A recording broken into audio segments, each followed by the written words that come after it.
અમદાવાદ બુલેટિનમાં આપનું સ્વાગત છે। આગળ મહત્વના સમાચાર મળી રહ્યા છે તેના પર નજર કરી લઈએ। બનાસકાંઠામાં ગેરકાયદે ખનનનો મુદ્દો ફરી ગરમાયો છે। સાંસદ ગેનીબેન ઠાકોરના આક્ષેપ બાદ વિડીયો સામે આવ્યા। અધિકારીઓ અને ખનન માફિયાઓની મિલીભગત સામે આવી છે। ખાણ ખનીજ વિભાગની સરકારી ગાડી રાત્રે ખનન માફિયાના ઘરે પહોંચી। આ સરકારી ગાડીમાં કયા અધિકારી ખનન માફિયાના ઘરે ગયા હતા તે એક મોટો સવાલ છે। કંબોઈ નજીક સરકારી ગાડી લઈને મોડી રાત્રે પરત ફરવાનો વિડીયો સામે આવ્યો। કંબોઈ અને શિહોરી વિસ્તારમાં મોટા પાયે ગેરકાયદેસર ખનનની પ્રવૃત્તિ થાય છે। સાંસદના આક્ષેપ બાદ સામે આવેલા વિડીયોને લઈને અનેક સવાલ ઉઠી રહ્યા છે। તો સાંસદ ગેનીબેન ઠાકોરના આક્ષેપ બાદ વિડીયો સામે આવ્યો। આ વિડીયો અમે આપને બતાવી રહ્યા છે। આપ જુઓ કે કઈ રીતે આ વિડીયોની અંદર ખાણ ખનીજ વિભાગની આ સરકારી ગાડી છે અને રાત્રે ખનન માફિયાના ઘરે આ ગાડી પહોંચે છે।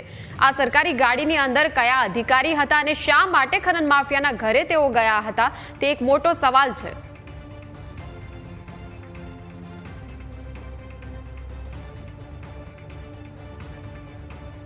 ખનન અને દારૂબંધી મુદ્દે સાંસદ ગેનીબેન ઠાકોરના આક્ષેપ। ખાણ ખનીજ વિભાગના અધિકારીઓ પર તેમણે આક્ષેપ કર્યા છે।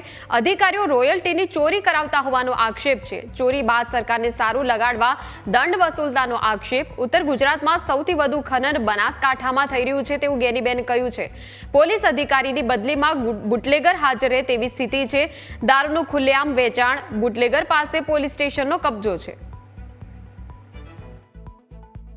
મંજૂરી વગર જ્યાં રોયલ્ટીની ચોરી થઈ છે મોટા પ્રમાણમાં, ત્યાં દંડ વસૂલ તો ઠીક છે, પણ એની સામે જે કાયદાકીય કાર્યવાહી થવી જોઈએ, અધિકારીઓની પાછળ જે પગલાં લેવા જોઈએ કે જે ભૂમાફિયાઓ કે જે છે એને જેલના હવાલા કરવા જોઈએ, તો આવી કોઈ કાર્યવાહી થતી નથી।